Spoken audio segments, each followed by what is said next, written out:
Love is Blind Habibi was interesting, I would say. I always like seeing franchises from different countries, and I was intrigued to see the Arab version. Now, they basically got people from all around the Arab world. They got people from Egypt, they got people from Tunisia, Morocco, Dubai, of course. But they also got people from the diaspora. So they've got people that live in Canada, people who live in France, people who are just flying around everywhere. So they didn't lock it down to one place, which I think that they should have done.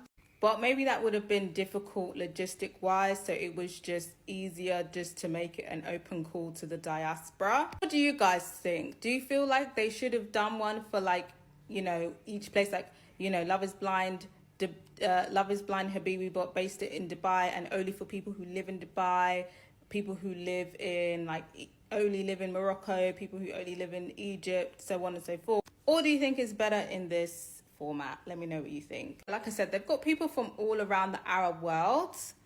I've seen some people say that they don't think it's very diverse. I think it's diverse country-wise. Like I said, they've got people from Egypt, Morocco, even from Syrian descent. It was very light. It was giving very much no dark-skinned Arabs allowed. So on that front, I feel like they dropped the ball with that. But overall, I was mostly happy with the cast. I loved the cast of women. The men, not so much. But with the cast, we have people from all walks of life. I feel like with an Arab franchise, I think people might be inclined to think stereotypically like it's just going to be, the man and the woman in traditional gender roles. They've got, girl bosses in there. They've got, all the women in there are financially independent. All the women are educated, some more than others, as in higher education, master degree, so on and so forth.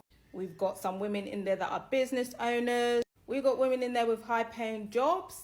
So it's not all women that want to be housewives. Obviously, there is a few women in there that do want to be a housewife, but even them, they have jobs. So it did seem somewhat modern. Everybody's wearing very westernized clothes. None of the women were hijabis. So it very much felt like a commercialized version of the Arab world. But we did get to see a lot of traditional Arab culture.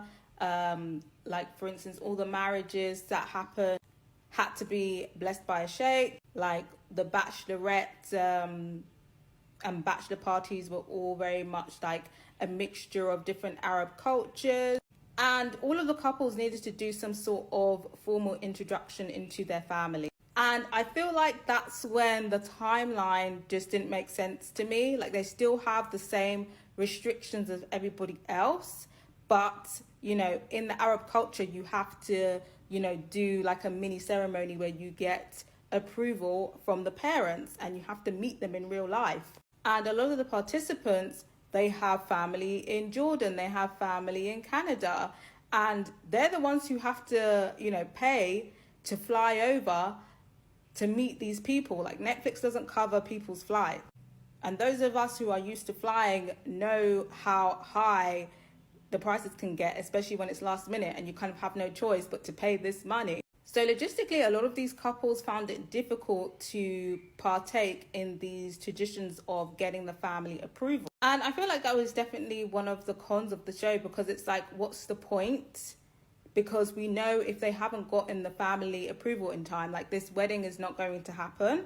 So it's just it was kind of a waste of time. I feel like maybe considering the cultural norms of the Arab world, they should have extended the wedding dates for some people. But let me know what you guys think. Do you feel like it is what it is? Because, some couples did manage to do it. Or do you feel like because of the custom of the family approval, they should have given maybe some of the couples more time, or just overall should have made the experiment a little bit longer to allow for that?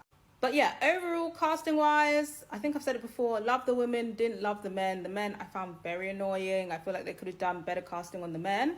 But overall, I'm not gonna lie, it's not my favorite in the franchise, and I personally wouldn't be mad if this was a one and done. I just feel like it was the male cast that really let this season down. Like, the behavior of these men were just very questionable and just very immature. Like, these guys are not ready for marriage, like the way that they deal with conflict. So I think for me, overall, I'll give it average marks. I feel like this is definitely background noise. I wasn't really actively engaged, to be honest.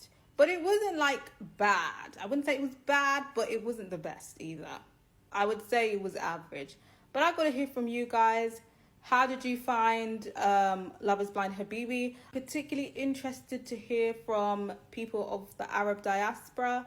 How did you feel about it? Do you feel like it presented the Arab dating world well? Do you feel like it presented Arab people well? Let me know you guys' thoughts on it.